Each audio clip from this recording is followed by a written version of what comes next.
ಈಸ್ಕೊಂಡ್ರೆ ತಪ್ಪು ಅಂತಲ್ಲ.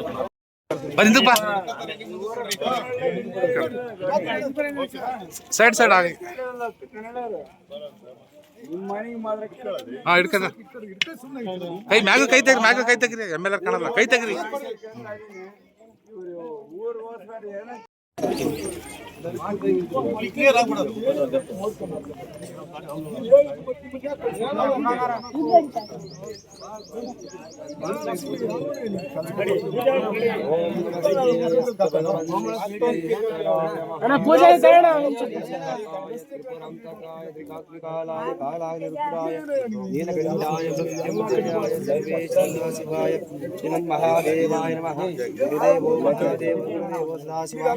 साक्षात्कार ब्रह्म तस्मै श्री गुरुवे नमः।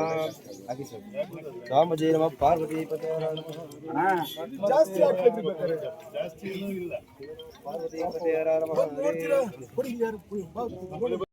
ಚಿಕ್ಕೆ ಗುರುತಿನ ಪ್ರಶ್ನೆಗೆ ಉತ್ತರ ಎಲ್ಲ ಸರಿಯಾಗಿ ಕೊಡ್ತಾ ಇಲ್ಲ ಅನ್ನೋ ಒಂದು ಕಾರಣ ಇಟ್ಕೊಂಡು ಅಸಮಾಧಾನ ವ್ಯಕ್ತಪಡಿಸಿದರೆ ಅದಕ್ಕೆ ಮುಖ್ಯಮಂತ್ರಿಗಳು ಉತ್ತರ ಕೊಟ್ಟಿದ್ದಾರೆ. ಇನ್ನು ಮುಂದೆ ಯಾರು ಆ ಥರ ಯಾವ ಇಲಾಖೆಯಲ್ಲಿ ಕೊಟ್ಟಿರುವ ಇಲಾಖೆ ಮುಖ್ಯಸ್ಥರಿಗೆ ನೋಟಿಸ್ ಕೊಟ್ಟಿದ್ದಾರೆ, ಅದು ಎನ್ಕ್ವೈರಿ ನಡೀತಾ ಇದೆ. ಇನ್ನು ಮುಂದೆ ಸರಿ ಮಾಡ್ತಕ್ಕಂಥದ್ದು ಮಾಡ್ತಾರೆ. ಅವರು ಒಳ್ಳೆಯ ಎಚ್ಚರಿಕೆ ಕೊಟ್ಟಿದ್ದಾರೆ ಸಚಿವರುಗಳಿಗೆ ಮತ್ತು ಅಧಿಕಾರಿಗಳಿಗೆ, ಎಲ್ಲರೂ ಕೂಡ ಕೆಲಸ ಮಾಡಲಿಕ್ಕೆ ಎಚ್ಚರಿಕೆ ಕೊಟ್ಟಿದ್ದಾರೆ ಮುಖ್ಯಮಂತ್ರಿಗಳು. ಮುಂದೆ ಸರಿಯಾಗುತ್ತೆ ಅಲ್ಲ, ಇತಿಹಾಸದಲ್ಲೇ ಇಲ್ಲ ಸಭಾಪತಿಗಳು ಇವ್ರು ಕೇಳಿವರಷ್ಟೇ. ಇದು ನಿರಂತರವಾಗಿ ನಾವು ನೋಡ್ತಲೇ ಬಂದಿದ್ದೀವಿ. ನಮ್ಮ ಮನೆಗೆ ಬಂದು 6 ತಿಂಗಳಾದಮೇಲೆ 3 ತಿಂಗಳಾದಮೇಲೆ ಉತ್ತರಗಳು ಬಂದಿರುವವು. ಲಿಖಿತ ಮೂಲಕ ಉತ್ತರ ಕೊಡ್ತಕ್ಕಂಥ ಪ್ರಶ್ನೆಗಳಿಗೆ ಉತ್ತರ ಬರ್ತಕ್ಕಂಥದ್ದು ಸೆಷನ್ ಮುಗಿದು 1 ತಿಂಗಳು 2 ತಿಂಗಳು 3 ತಿಂಗಳಿಗೆ ಬಂದವು ಮನೆಗೆ ಉತ್ತರ. ಅದರಿಂದ ಇದು ಸಹಜವಾಗಿ ನಡ್ಕೊಂಬರ್ತಾ ಇತ್ತು. ಈಗ ಇವರು ಕಂಡೀಷನ್ ಮಾಡಿದ್ದಾರೆ, ಹೌಸ್ ನಡೆಯುವಾಗಲೇ ಉತ್ತರ ಕೊಡಿ ಶಾಸಕರುಗಳಿಗೆ ಅಂತ ಒಂದು ಕಂಡೀಷನ್. ಇದು ಸ್ಟ್ರಿಕ್ಟಾಗಿ ನಡೀಲಿ ಅಂತ ಹಿಂಗೆ ಮಾಡಿದ್ದಾರೆ. ಇದು ಒಳ್ಳೆಯದೇ ಬೆಳವಣಿಗೆ. ಇದರಿಂದ ಎಲ್ಲರೂ ಎಚ್ಚೆತ್ಕೊಂಡವ್ರೆ, ಸರಿಯಾದ ಟೈಮ್ಗೆ ಉತ್ತರಗಳು ಸಿಗ್ತಕ್ಕಂಥದ್ದಾಗುತ್ತೆ. ಸಿ.ಐ.ಡಿ ಎನ್ಕ್ವೈರಿ ಮಾಡ್ತಾ ಇದ್ದಾರೆ. ಏನಾಗಿದೆಯೋ ಗೊತ್ತಿಲ್ಲ ನನಗೆ. ಇತ್ತೀಚೆಗೆ ಎಲ್ಲರೂ ಪೊಲೀಸ್ನವರು ಲಾಠಿನೇ ಇಟ್ಕೊಂಡಿಲ್ಲ, ಹೊಡೆದಿಂದ ಕಬ್ಬಿತ್ತು ಆಗಿರಲ್ಲ. ನೋಡಬೇಕು, ಅದು ಎಂಕ್ವೈರಿ ಆದಮೇಲೆ ಗೊತ್ತಾಗುತ್ತೆ. ಎಲ್ಲ ಪೊಲೀಸ್ನವ್ರ ಮೇಲೆ ದೂರ್ತಾ ಇದ್ದಾರೆ. ಸಹಜವಾಗಿ ಪೊಲೀಸ್ ಸ್ಟೇಷನ್ ಕರ್ಕೊಂಡು ಹೋದ್ರೆ ಸತ್ತೋದ್ರೆ ಎಲ್ಲರೂ ಸಹ ಪೊಲೀಸ್ನವ್ರ ಮೇಲೆ ದೂರೋದು, ಅದು ಸಹಜವಾಗಿ ದೂರ್ತಾರೆ. ಅದರಿಂದ ಏನಾಗಿದೆ ಅನ್ನೋದು ಎಂಕ್ವೈರಿ ಆದಮೇಲೆ ಅದರ ಚಿತ್ರಣ ಗೊತ್ತಾಗುತ್ತೆ. ಅಮಾನತನ ಮಾಡ್ತಾರೆ ಗೊತ್ತಿಲ್ಲ, ಅದು ಹೋಮ್ ಮಿನಿಸ್ಟ್ರಿಗೆ ಸೇರಿತ್ತು. ಹೋಮ್ ಮಿನಿಸ್ಟ್ರಿ ಏನು ಮಾಡ್ತಾರೋ ಗೊತ್ತಿಲ್ಲ. ಅವರು ವರದಿ ಕೇಳಿದ್ದಾರೆ, ರಿಪೋರ್ಟ್ ಆದಾದ್ಮೇಲೆ ಮಾಡ್ತಾರೆ. ಅದು ಯಾರಾದರೂ ಅಲ್ಲಿ ಲೋಪ ಆಗಿದ್ದರೆ ಅವ್ರನ್ನ ಇಮ್ಮಿಡಿಯೇಟಾಗಿ ಅಮಾನತ್ ಮಾಡ್ತಾರೆ. ಆಯ್ತು, ಥ್ಯಾಂಕ್ ಯು. ಈಗಳಲ್ಲೆಲ್ಲ ಅರ್ಧ ಮಾಡಿಬಿಟ್ಟಿದ್ದು. ಈ ಊರಲ್ಲಿ ದೇವಸ್ಥಾನ ಒಳಗಡೆ ನಾನು ಮೊನ್ನೆ ಒಂದು 3-4 ತಿಂಗಳು ಹಿಂದೆ ಬಂದಾಗ ಎಲ್ಲ ಗ್ರಾಮಸ್ಥರೆಲ್ಲ ದೇವಸ್ಥಾನದ ಒಳಗಡೆ ಹಾಕ್ಕೊಡಿ ಅಂತ ಹೇಳಿದರು. ಮತ್ತು ಕೆಳಗಡೆ ಬಿಟ್ಟಿದ್ದೆ, ಒಂದು 150-200 ಮೀಟ್ರ್ ಬಿಟ್ಟಿದ್ದೆ. ನಮ್ಗೆ ಅವಾಗ ಗೊತ್ತಾಗಿರಲಿಲ್ಲ ಅದು ಕೆಳಗಡೆ ಒಂದಷ್ಟು ಬಿಟ್ಟಿದ್ದು. ಮತ್ತು ಈ ದೇವಸ್ಥಾನ ಸೇರಿಸಿ ಹಾಕ್ಬಿಟ್ಟಿದ್ರು. ಅದನ್ನು ಇವತ್ತು ಕಾಂಕ್ರೀಟ್ ಹಾಕಿದ್ವಿ.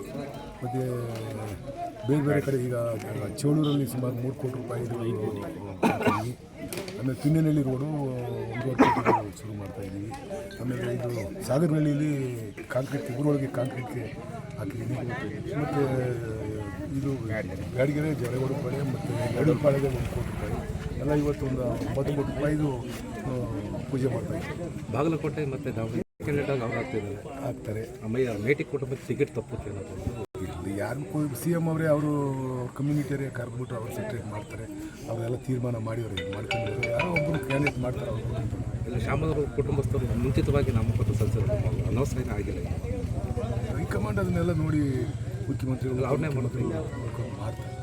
LPG ಸಿಲಿಂಡರ್ ಅಭಾವ ತುಂಬ ಕಾಣ್ತಾ ಅದು ಸಹಜವಾಗಿ ಆಗ್ತಕ್ಕಂಥದ್ದು. ಇರಾನು ಯುದ್ಧ ನಡೀತಾ ಇದೆ, ಅಮೆರಿಕ ಇರಾನು ಇಸ್ರೇಲ್ ಯುದ್ಧ ಮಾಡ್ತಾರೆ. ಅರಬ್ ಕಂಟ್ರೀಸ್ಯಿಂದಲೇ ನಮಗೆಲ್ಲ LPG ಮತ್ತು ಇದು ಆಯಿಲ್ ಬರ್ತಕ್ಕಂಥದ್ದು. ಆಯಿಲು ರಷ್ಯಾದಿಂದ ತರಿಸ್ಕೊತಾರೆ. ಅದು ಬಿಟ್ಟರೆ ಬೇರೆ ಕಡೆ LPG ಕುವೈತ್ನಿಂದ ಬರಬೇಕಾಗಿತ್ತು. ಅದರಿಂದ ಎಫೆಕ್ಟ್ ಆಗೇ ಆಗುತ್ತೆ. ಕುವೈತ್ನ ಯಾವುದಕ್ಕೆ ಇದಾಗಂದರೆ ಮೊನ್ನೆನೋ ಬಾಂಬ್ ಆಗ್ತದೆ ಇರಾನ್ನವರು. ಅದರಿಂದ ಅದೇ ಆಗುತ್ತೆ. ಜನ ಹೊಂದ್ಕೊಬೇಕಷ್ಟೇ. ಇಲ್ಲ, ಜಿಲ್ಲೆಯಲ್ಲಿ DC ಅದೇ ಅಭಾವ ಇಲ್ಲ ಅಂತ. ಇದುವರೆಗೂ ಅಭಾವ ಇಲ್ಲ, ಮುಂದೆ ಅಭಾವ ಅದೇ ಆಗುತ್ತೆ. ನಾವು ಸುಳ್ಳು ಹೇಳಿದಾಗ ಆಗುತ್ತೆ, ಅಭಾವ ಆಗಲ್ಲ ಅಂತಂದರೆ.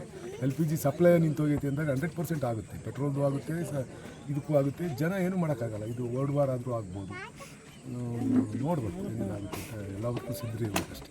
ಸರ್, ಈಗ ಸೆಷನ್